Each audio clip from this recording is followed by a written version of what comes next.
ఐదేళ్ల వైసీపీ పాలనలో ఆలయాల విధ్వంసం జరిగిందని ఆరోపించారు AP deputy CM Pawan Kalyan. YCP పాలనలో ఆలయాల్లో తప్పు జరిగిందని చెబితే అపహాస్యం చేసేవారని ఆగ్రహాన్ని వ్యక్తం చేశారు. ఇప్పటికే వైసీపీ నేతలు బాధ్యత లేకుండా మాట్లాడుతున్నారంటూ మండిపడ్డారు. పొన్నవోలు, ప్రకాష్ రాజులు ఇష్టం వచ్చినట్టుగా మాట్లాడుతున్నారని పవన్ కళ్యాణ్ ఆగ్రహాన్ని వ్యక్తం చేశారు. సెక్యులరిజం అంటే ఒకవైపే కాదని రెండు వైపులా ఆలోచించి మాట్లాడాలని తెలిపారు. అడ్డగోలుగా మాట్లాడితే ఊరుకునేది లేదని హెచ్చరించారు డిప్యూటీ సీఎం. లడ్డూ వివాదంలో వైవి సుబ్బారెడ్డి విచారణకు రావాల్సిందేనని స్పష్టం చేశారు. 5 సంవత్సరాల వైసీపీ పాలనలో ఇదే దేవాలయంలో కనకదుర్గ అమ్మవారి రథం తాలూకు మన సింహాలు మాయమైనవి, కొన్ని ఇబ్బందులు తప్పులు జరిగినాయి అంటే ఒక్కొక్కరు ఎలా మాట్లాడారు వైసీపీ నాయకులు. వాళ్ళెవరు ముస్లింస్ కాదు, హిందూస్ కాదు, వాళ్ళెవరు ముస్లింస్ కాదు, క్రిస్టియన్స్ కాదు, హిందువులే అందరూ.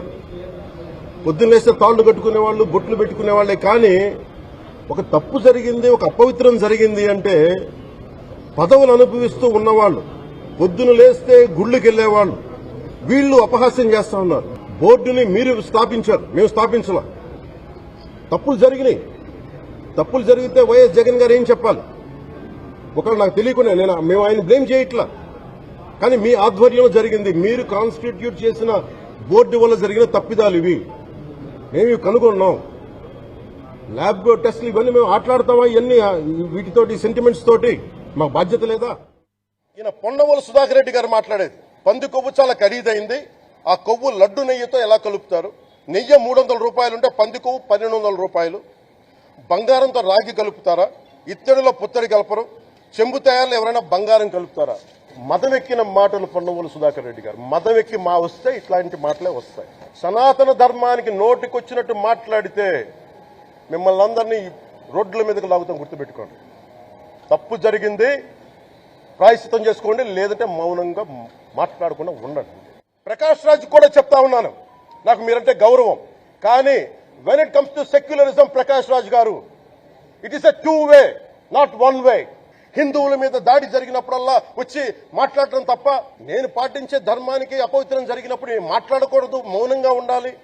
సెక్యులరిజంకి విఘాతం అంటే ఏంటి? సెక్యులరిజంకి విఘాతం నా ఇంటి మీద దాడి జరిగినప్పుడు నేను మాట్లాడకూడదా? నా ఇల్లు 10 మందికి ఆశ్రయం ఇస్తుంది. నా సనాతన ధర్మం అన్ని ధర్మాలకి ఆశ్రయం అయితే దానికి దాడి జరిగినప్పుడు, దాని మీద అపవిత్రం జరిగినప్పుడు దానికి కూడా మాట్లాడకూడదంటే ఏం మాట్లాడాలి మీతోటి? ప్రకాష్ రాజ్ గారు, you have to learn your lessons. Bhumana Karunakar Reddy గారు మాట్లాడతాను నేను వెళ్ళి, హై డ్రామా, రాజకీయ మనసు ఉన్న వాళ్ళు అత్యంత దారుణంగా ప్రవర్తిస్తున్నారు. లడ్డు కలుషితమైంది అంటున్నారు. కల్తీ నెయ్యితో తప్పు చేసి ఉంటే సర్వనాశనం అయిపోతాం, రక్తం కక్కుని చచ్చిపోతాం. మీ నాశనం మొదలైంది. రెండోది, అది భగవంతుడికి వదిలేస్తున్నాం. వైవి సుబ్బారెడ్డి గారు విచారణకి రావాలంటే రికార్డులు ఆయనకి ఇవ్వాలండి.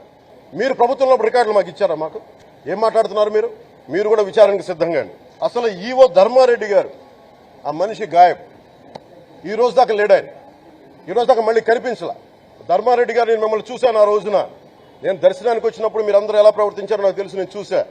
తిరుమలని ఇష్టారాజ్యంగా చేశారు, అది వ్యాపార కేంద్రంగా చేశారు, ఆధ్యాత్మిక కేంద్రం నుంచి పర్యాటక కేంద్రంగా చేశారు. అది ధర్మారెడ్డి గారు, మీరు హిందువులా? మీ ఇష్టానికి మీరు చేసేసుకుంటారా? మీ బిడ్డ చనిపోయాడు, చనిపోయిన కనీసం 11 రోజులు లోపలికి రాకూడదంటే ఈ లోపల వచ్చేస్తారా మీరు? మేము మర్చిపోయామనుకుంటున్నారా? ఆగమ శాస్త్రం చెప్పింది మీకు ఇదేనా?